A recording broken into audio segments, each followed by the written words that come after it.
Muy buenas tardes amigos, este es el programa Diálogos del Montonero. Este es el primer programa luego de las elecciones generales del domingo pasado. Bueno, ya sabemos que pasan a la segunda vuelta el señor Pedro Castillo de Perú Libre y la señora Keiko Fujimori de Fuerza Popular. Pero las elecciones son únicas, muy particulares, comicios de los si comparamos este proceso con los comicios o las elecciones desarrolladas en las últimas 2 décadas. No solamente por el tema de la pandemia, no solamente por el tema de la pandemia, sino por el nivel de deterioro del sistema republicano, el nivel de hondura, de profundidad de la crisis de representación política. Un solo hecho a mencionar. Tanto el señor Castillo y la señora Keiko, los dos protagonistas de la segunda vuelta hasta el cierre de edición, y ambos suman alrededor del 30% de los votos válidamente emitidos. Y en general, los 5 o los 4 primeros candidatos apenas sobrepasan los 10 puntos de los votos válidamente emitidos. Es decir, crisis general del sistema institucional, crisis de representación política, y tenemos que analizar este tema. Bueno, para reflexionar sobre estos temas hemos convocado al señor Luis Benavente de Vox Populi Consultoría, un reconocido analista político, de alguna manera científico social de las grandes corrientes políticas que se originan en el espacio público. Buenas tardes, señor Benavente, gracias por aceptar este diálogo. Buenas tardes, Víctor Andrés, y muchas gracias por la invitación. No, gracias a usted, señor Benavente. Bueno, mi primera pregunta es la siguiente. Digamos, ¿cuál es el sentido de la votación que hay a favor de Pedro Castillo y también de Keiko Fujimori? Bueno, por ahí se ha escuchado algunas interpretaciones que dicen que la gente que votó por el señor Pedro Castillo está votando por una propuesta estatista colectivista.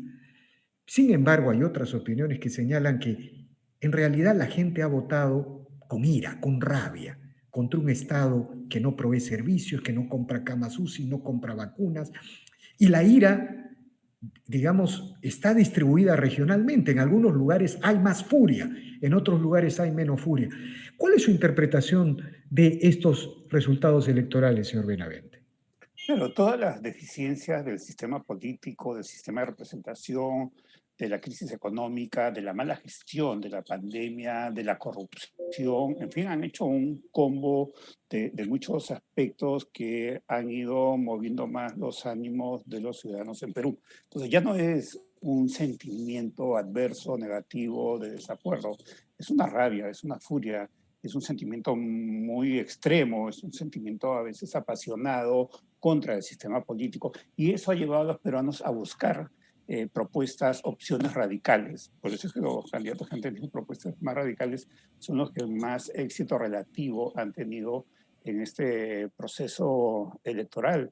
Lo usual era alejarse de los extremos, correrse al medio, y eso te da una opción para ganar. Ahora no, se han colocado a los extremos porque eso era lo que podía dar un hándicap en atención a esas demandas de ciudadanos que están muy mortificados. Pero no están mortificados porque simplemente es el estado emocional que les gana, ¿no? Están mortificados por algo mucho más profundo, acumulado por una cascada de situaciones que han pasado. Si yo quiero sintetizar una respuesta a tu pregunta, creo que el voto por Perú Libre, el voto por Pedro Castillo, es un voto producto de la corrupción que ha habido en todos esos tiempos, de la mala gestión del gobierno, de la decepción extrema del sistema político. El voto a Keiko también es eso, pero tiene un matiz particular, me parece. Es el voto motivado porque todo lo que vino después de Fujimori no ha dado el resultado esperado. En algunos casos hubo crecimiento económico, pero no hubo, ahora vemos, solución de los problemas profundos del país. No se mejoró el sistema sanitario, por decir un ejemplo. Tampoco se mejoró la calidad de la educación. Entonces nos llenábamos la boca de crecimiento económico. Pero ¿eso a qué nos conduce el crecimiento económico? No es a un modelo tipo Finlandia, Francia o Estados Unidos. No, nos conduce a un modelo tipo Brasil. Alto Ahora, crecimiento con una gran desigualdad. Ese es el modelo. pero Entonces, digamos, frente a sí. eso, creo que con Fujimori hubo una gestión más eficiente y muchos ciudadanos se sintieron parte partícipes de la política por este fenómeno del populismo de derecha que manejó Fujimori. Ahora, si yo le preguntara, si le planteara la pregunta en estos términos, por ejemplo, este Estado fallido, ¿no es cierto? Este Estado que genera informalidad con su sistema tributario, su sistema laboral, que ahoga a la sociedad y a los ciudadanos con sus sobreregulaciones. Ese mismo Estado que teniendo los recursos, y en eso hay que insistir, el Estado nadaba en dinero. Nunca el Estado peruano en la historia republicana ha tenido tantos recursos. Ese mismo Estado que no compró camas UCI, que no provee oxígeno, que no compra vacunas, se podría decir que es el gran protagonista de este proceso electoral. Por ejemplo, una manera de ver es que todos los vinculados a la administración Vizcarra y a la administración Sagaste se han derrumbado electoralmente, ¿no? Y los que han liderado la crítica, con énfasis más y menos, han tenido viabilidad electoral. Se podría hablar en esos términos que digamos, el que ha estado sentado en el banquillo de los acusados, aunque no ha sido tan verbalizado el asunto, es este Estado fallido. ¿Cree usted eso, señor Benavente? Sí, comparto mucho ese punto de vista, ¿no? Porque finalmente ese Estado, además de administrar la gestión pública, de alguna manera administra la democracia, administra el sistema político, y el sistema político ha fracasado, hablemos claro. Entonces, si el sistema político no se vende, no muestra resultados, no satisface, es lógico que el ciudadano lo rechace. Por eso decía que no es solo una cuestión emocional, temperamental, tiene una base más profunda. Al Estado le correspondía una gran responsabilidad y la gestión política es muy importante. A ver, la reforma política. El gobierno de Vizcarra se llenó la boca con la reforma política. Y ahora que tenemos esa fragmentación extrema, ¿de qué sirvió la reforma política? De muy poco, de nada, no fue al punto clave. ¿Por qué? Porque era un proyecto personal del presidente. Él quería pasar esta etapa como el líder de la reforma política, el que había hecho los grandes cambios, sin siquiera saber qué hacía. No sé si él se ha enterado hasta de qué cosa es lo que ha hecho con esa reforma política, pero sí él sabía que eso le iba a dar beneficios. ¿Por qué? Porque de esa manera entretenía a la población, ponía una cortina de humo, porque no había hecho nada en su gestión, no había hecho la reconstrucción, siendo él ingeniero constructor, además, no había mejorado la calidad de la educación, no había combatido la inseguridad ciudadana. Entonces, ¿qué tenía que mostrar? Una supuesta reforma política junto a un enfrentamiento al Congreso que estaba desprestigiado. Entonces, todo funcionó de esa manera. Eso en el momento da rentabilidad, pero es una rentabilidad del momento, no tiene eso un sostenimiento en el futuro, ¿no? Y hoy los ciudadanos se sienten totalmente decepcionados, se sabe que la mentira no se sostiene, ¿no? Entonces sí, coincido mucho contigo, es el Estado, ¿no? Por su deficiente gestión administrativa, por su deficiente gestión de servicios, por su deficiente gestión política, por su incapacidad de atender y satisfacer a los ciudadanos, ¿no? Pero al otro lado también hay una responsabilidad muy grande que yo siempre la focalizo en los partidos políticos. No han sido capaces de hacer organizaciones competitivas, permanentes, que no sean estos clubes electorales que tienen estructuras de poder, pues, tipo Luis XIV, más o menos. ¿No? Estamos atrasados 300 años en las estructuras de poder de los partidos políticos. En las democracias modernas, el partido político tiene un sistema de alternancia que es el que le da vida, el que lo hace permanecer en el futuro, porque en esa renovación de liderazgos hay nuevo entusiasmo, nueva ilusión, nuevo marketing, nuevo candidato, nuevos rostros y la demanda de los ciudadanos, que es el cambio permanente en toda la historia de la democracia, se puede atender, ¿no? Pero acá no, tenemos un sistema Ahora, a lo Luis XIV más o menos, y cada ahora, partido político lo que tiene es una corte de Versalles. de acuerdo. Ahora, quiero preguntarle por esta manera cómo se distribuye el voto de protesta, ¿no?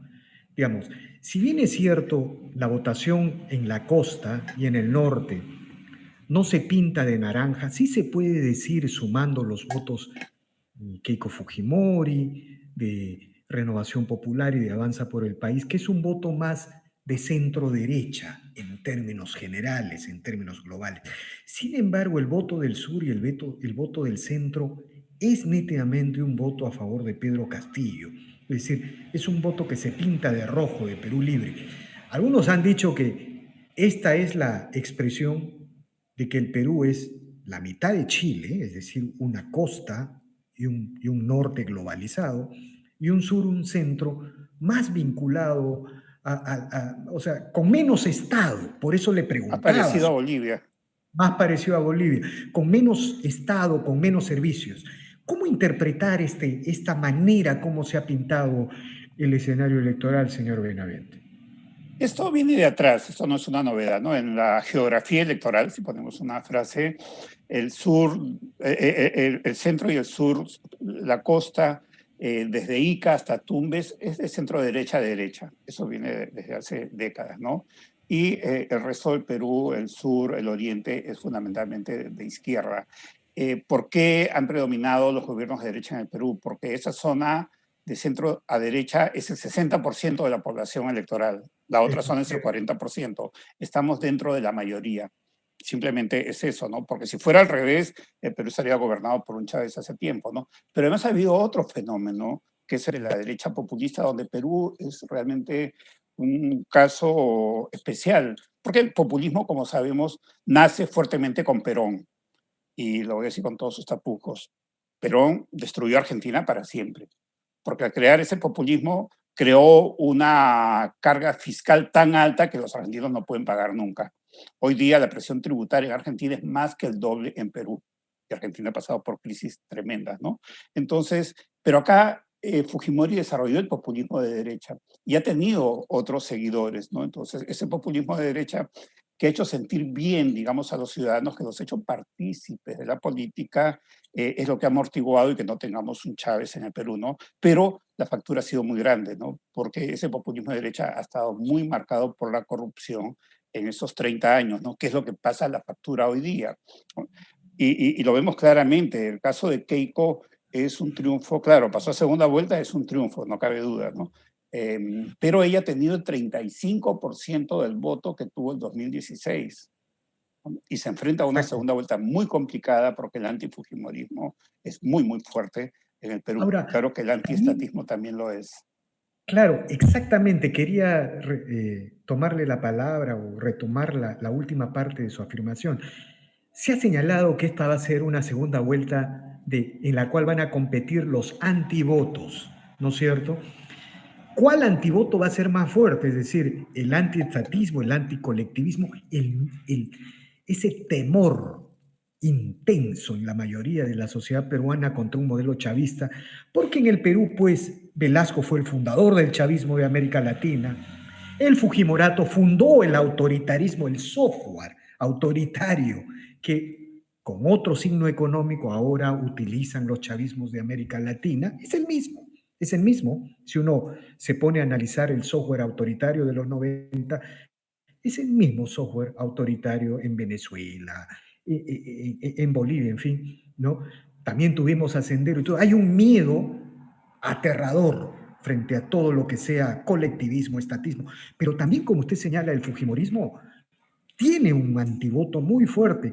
¿Cómo, digamos, esta es una competencia de los antivotos, cree usted, lo que se viene hacia adelante?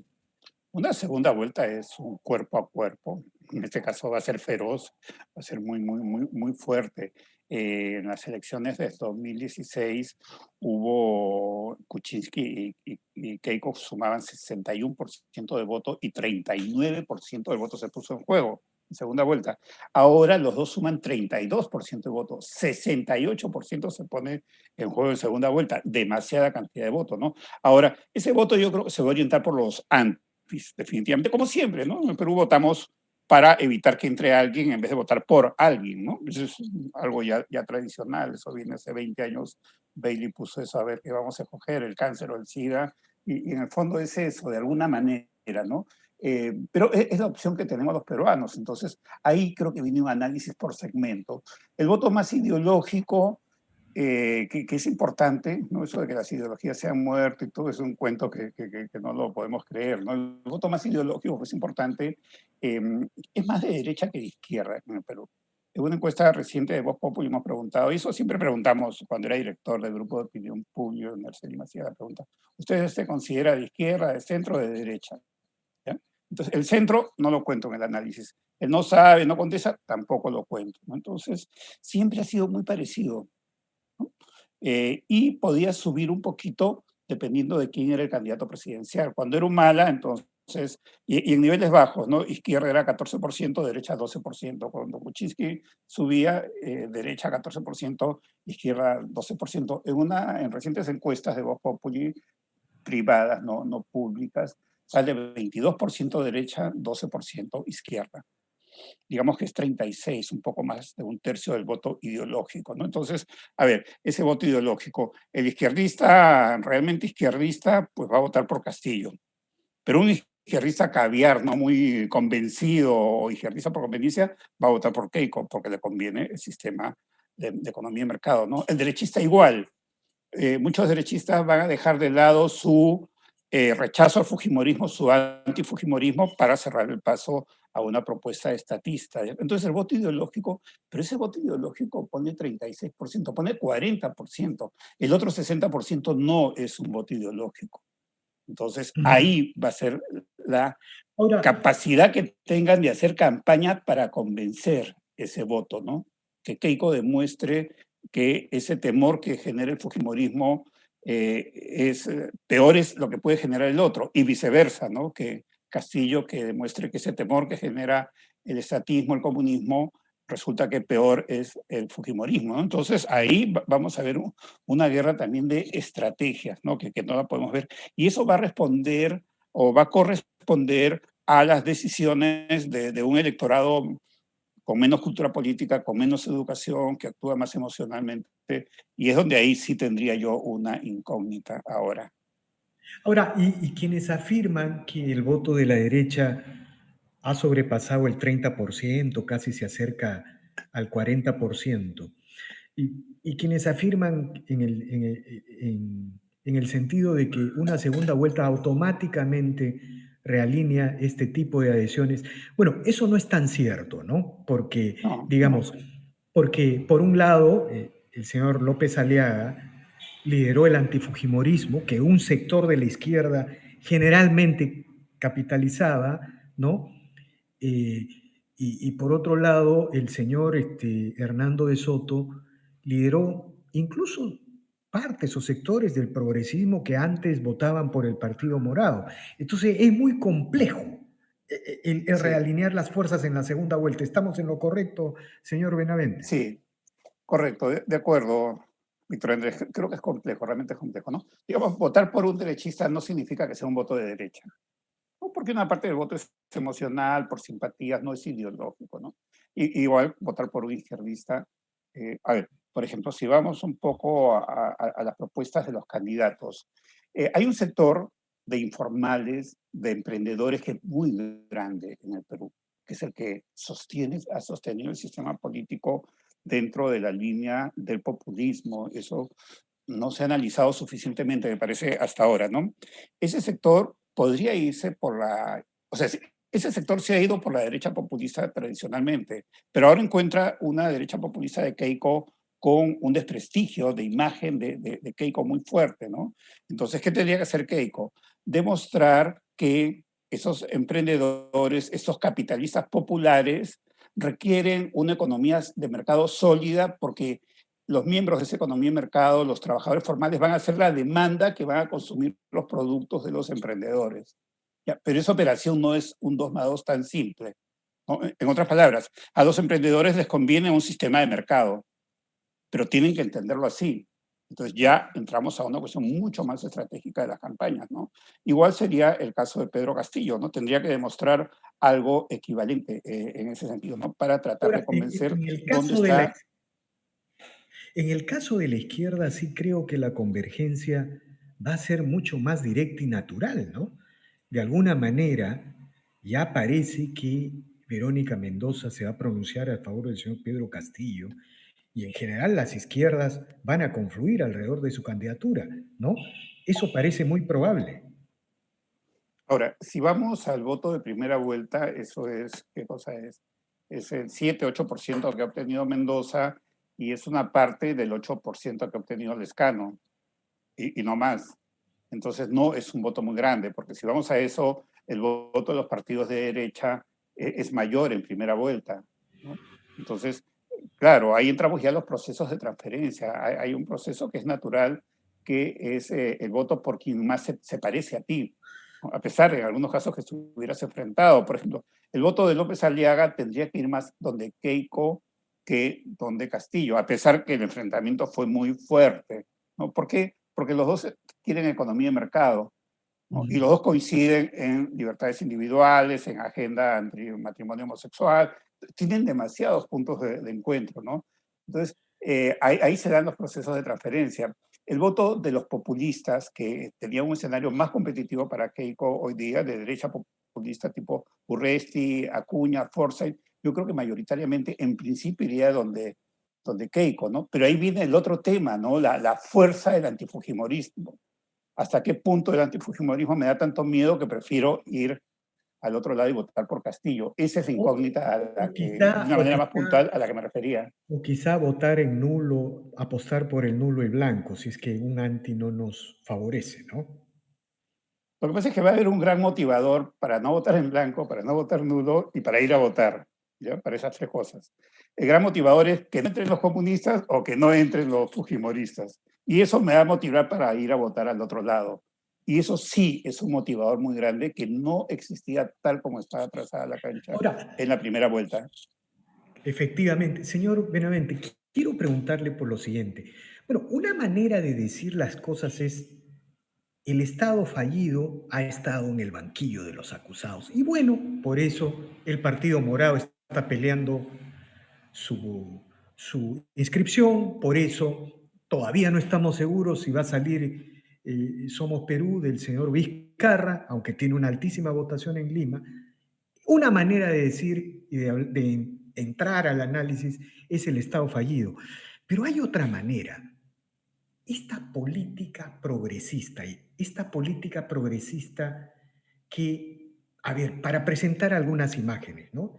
Todos los ministros de Vizcarra y todos los ministros de Sagasti entran en sus alocuciones hablando del todos y todas, del lenguaje inclusivo, de la ideología de género, del tema de la familia. Esta idea progresista que si bien es cierto, no enfrenta, no propone directamente un anticapitalismo, ¿no? Pero sí, por ejemplo, puede desarmar la autoridad de la policía para que en el sur del Perú la acción antiminera se despliegue y se intensifique, poniendo en peligro inversiones mineras. Ese progresismo que es muy cortesano, muy versarriesco, muy estatal, de alguna manera ha sido derrotada en toda la línea. ¿Por qué le digo esto? Porque si sacamos las diferenciaciones económicas, parece que la posición de Keiko, la posición de Castillo, la posición del señor Aliaga son antiprogresistas y, digamos, más conservadoras en este lado social. ¿Se puede afirmar algo de ese tipo? Ah, y una cosa más, también es el regreso de la política plebeya.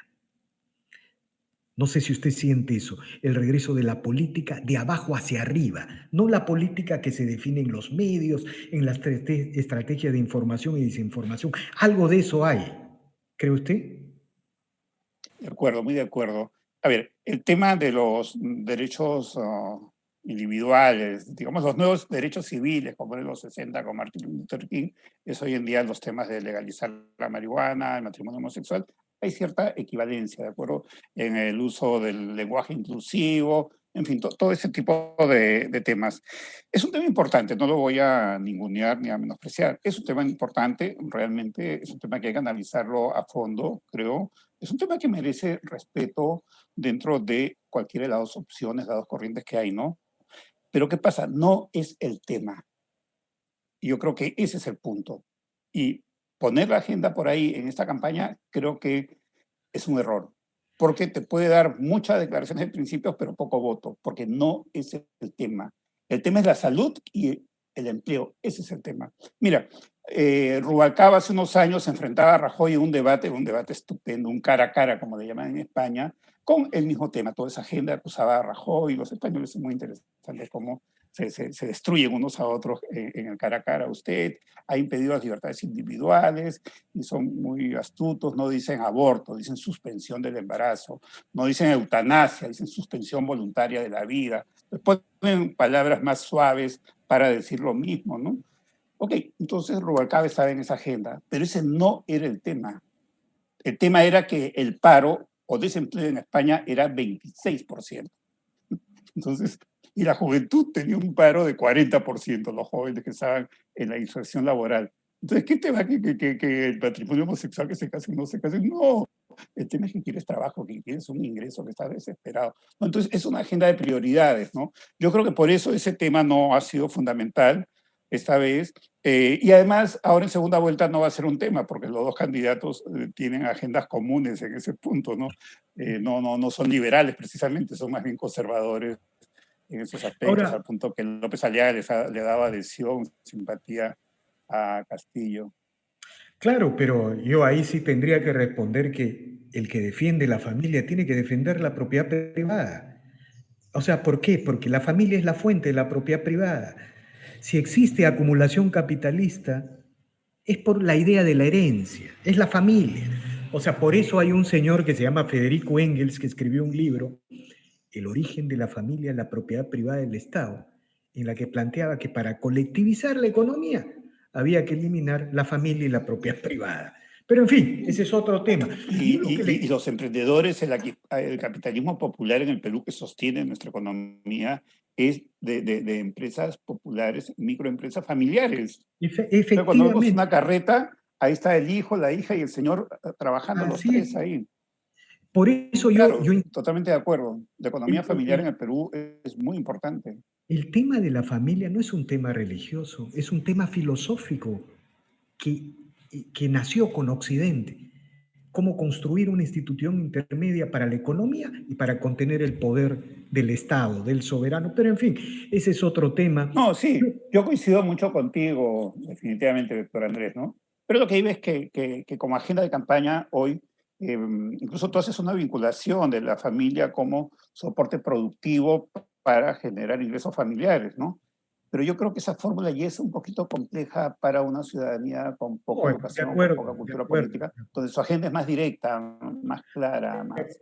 De acuerdo, señor Benavente, totalmente de acuerdo. Ahora, en la conversación que venimos sosteniendo, más o menos la conclusión es que la segunda vuelta es un tema abierto, depende de las estrategias, nada está definido y todo puede pasar, ¿no? Aunque, digamos, si miráramos las tendencias del Lima y del norte, lo más probable es que Keiko pueda ganar si es que no comete grandes errores y tiene una buena estrategia. Pero quería preguntarle por el futuro. Cualquiera sea el resultado de la segunda vuelta, la gobernabilidad va a ser un modelo por armar por el nivel de fraccionamiento del próximo Congreso. ¿Estamos de acuerdo, señor Benavente?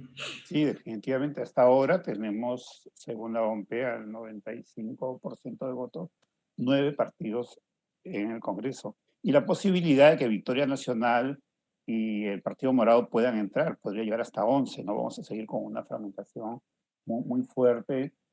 Al comienzo, el Ejecutivo, como toda autoridad recién elegida, tiene fuerza y va a ser fácil hacer algunos acuerdos. No le van a negar el voto de investidura al futuro premier, o acuerdos para algunas discusiones en el Congreso, leyes, ¿no? Pero eso no es sostenible en el tiempo, ¿no? Luego, quien quiera que sea presidente va a estar siempre bajo la amenaza de la vacancia por incapacidad moral. A cualquiera le pueden traer incapacidad moral por cualquier motivo, y como la moral es algo tan relativa, y no se ha hecho ningún cambio hasta ahora en la Constitución, se hubiera podido avanzar en ese tema, ¿no? Eso va a ser un riesgo Ahora, definitivamente. yo, Y yo quiero darle una aproximación. Mire, si uno suma las bancadas de Fuerza Popular, de Alianza, de Renovación Popular, de Avanza País, de Alianza para el Progreso, incluso de Podemos, uno ve, a diferencia de este Congreso y del anterior, núcleos ideológicos muy sólidos, muy fuertes. Mire, le menciono, en el caso de Renovación Popular, la presencia del almirante Montoya y el almirante Cueto, a esa bancada le da otra personalidad. En el caso de Fuerza Popular, la presencia de Nano Guerra, del señor Rospigliosi o de Rosángela Barbarán, si se confirma su salida, le da otra personalidad. Bueno, ni qué decir en Avanza País, está Adriana Tudela y este joven Cabero, este joven economista liberal, que le da otra personalidad ideológica. Y en el caso de Podemos está el señor Carlos Anderson, si no me equivoco, Sí, sí, que sí. uno puede criticar sus puntos de vista, pero es un economista que tiene las cosas claras. Entonces, lo que puede suceder es que alrededor de 60 votos o más de 60 votos estén cohesionados alrededor de núcleos ideológicos que tienen las cosas claras con respecto al país, algo que no pasa en este Congreso y que recién se aprendió al final en el caso de los 73 congresistas de Fuerza Popular del anterior Congreso. ¿Hay espacio para un optimismo de este tipo que le estoy planteando? Sí, yo creo que vamos a tener mejor calidad de representantes esta vez. Has mencionado algunos nombres de gente con mucha reputación profesional, académica, que van a levantar el nivel del Congreso. Es probable que sea menos de congresistas anodinos, desinformados, que no se sabe cómo llegaron, simplemente por responsabilidad de los partidos que no filtraron, que no hicieron algo para impedir la llegada de ellos, ¿no? Hemos tenido muchos congresistas con muy escasa formación, con muy pobre conducta congresal, involucrados en escándalos de todo tipo, etcétera, ¿no? Y el Congreso requiere mejorar su prestigio, ¿no? No hemos avanzado mucho en cuanto a prestigio. Y por otro lado, Vizcarra se encargó también de lo poco que quedaba del Congreso de terminar de destruirlo, ¿no? Lo agarró de piñata, golpearlo para sacar algo de ahí, aprovechó ese desprestigio que tenía y eso fue algo muy irresponsable también. Aunque criticáramos al Congreso, hay que respetar a la institución y eso es de demócratas, ¿no? Y tenemos que hacer cada día más sólido el sistema político en el Perú y eso pasa por instituciones sólidas. Y finalmente, señor Benavente, después de este diálogo en que hemos hecho una autopsia del desenlace electoral, tenemos que ser optimistas o pesimistas, porque, digamos, a veces el pesimismo construye, ¿no? Por ejemplo, yo escucho ahora a la clase media que se envía WhatsApps a la clase media alta de Lima. Ningún peruano puede estar fuera del país el 6 de junio. Creo que es la segunda vuelta el 6 de Sí, junio. sí. Todos tenemos que ir a votar. Digamos, ¿debemos ser pesimistas o hay espacio para el pesimismo y para el optimismo? ¿Cuál es, Creo cuál que debería en ser la la actitud? política, como en la vida, siempre hay una posibilidad. Todas las puertas no están cerradas, ¿no? Es un proceso de renovación. Acabas de mencionar congresistas con prestigio, que espero que se confirme su ingreso. Eso debe mejorar, contribuir. Tendrán que tomar conciencia. Hace falta un poco de liderazgo en el Congreso para una renovación de la institución, Efectivamente. ¿no? Creo que depende de una actitud, ¿no? Yo muchas veces he hecho críticas de todo tipo, argumentadas, sustentadas, etcétera, pero siempre me quedan las ganas de ser optimista, ¿no? Yo creo que ahora hay una posibilidad. Creo que cualquiera de los dos que sea presidente del Perú tiene la opción de responder a los argumentos que puede haber contra ellos y sorprendernos gratamente para bien del país. Sí, pues, y bueno, también el optimismo puede venir del lado de que en el Perú es bien difícil que triunfe un colectivismo, ¿no? Porque en el Perú todos son mercados populares, todos son emprendimientos.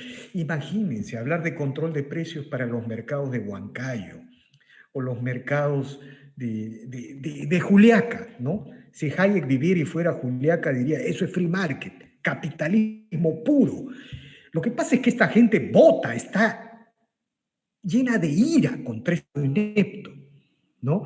Y todavía no hay un relato, un buen discurso que diga que el que ha fallado es el Estado y no el modelo, ¿Cierto? ¿no? Y no el modelo que construye tantos círculos virtuosos.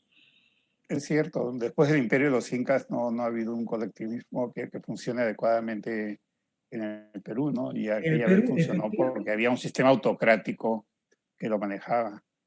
No, y cuando por elecciones llegas con un programa colectivista, generalmente terminas haciendo lo contrario. Ahí está Fujimori, por ejemplo, ¿no? Pero como decía muchas veces, las elecciones se ganan con los votos de la izquierda y se gobiernan con la derecha. Así es. Bien, señor Benavente, infinitamente agradecido por este revelador diálogo, le agradecemos y seguramente seguiremos conversando más adelante. Muchas gracias por la invitación, Víctor Andrés.